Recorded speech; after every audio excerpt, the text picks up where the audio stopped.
Today we learn about 5 important English verbs that always go with infinitives. These are want, need, decide, plan, and hope. Each one follows the same pattern with to plus the base form of another verb. This is a very common structure in everyday English conversation. Here are the 5 verbs we study today. Want means you desire something. Need means something is necessary. Decide means you make a choice. Plan means you organize for the future. Hope means you wish for something good to happen. Each one connects to an infinitive. An infinitive is the most basic form of any verb with the word to in front. It never changes for person or tense. To run, to eat, to sleep, these are all infinitives.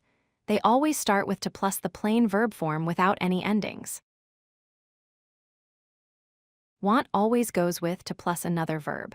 I want to learn English means I have a strong desire to study English. She wants to travel means she desires traveling. They want to eat pizza means eating pizza is their desire right now. Need shows necessity or something important that must happen. I need to study means studying is necessary for me now. He needs to call mom means calling his mother is necessary. We need to finish this means completing it is necessary. Decide shows you made a choice about a future action. She decided to stay home means she chose staying home. We decide to help means we choose helping.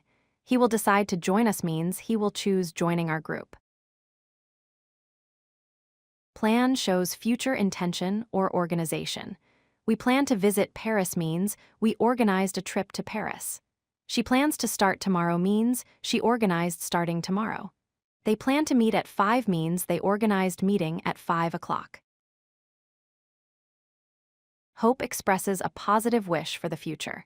I hope to see you soon means I wish seeing you soon will happen. She hopes to pass the exam means she wishes passing the exam. We hope to finish early means we wish finishing early will happen. Remember the pattern. Want, need, decide, plan, hope, all 5 verbs follow the same rule. Each one plus to plus the base form of any other verb. Practice these patterns every day to speak natural English. If you like this video, hit that like button and don't forget to subscribe. Visit codelucky.com for more such useful content.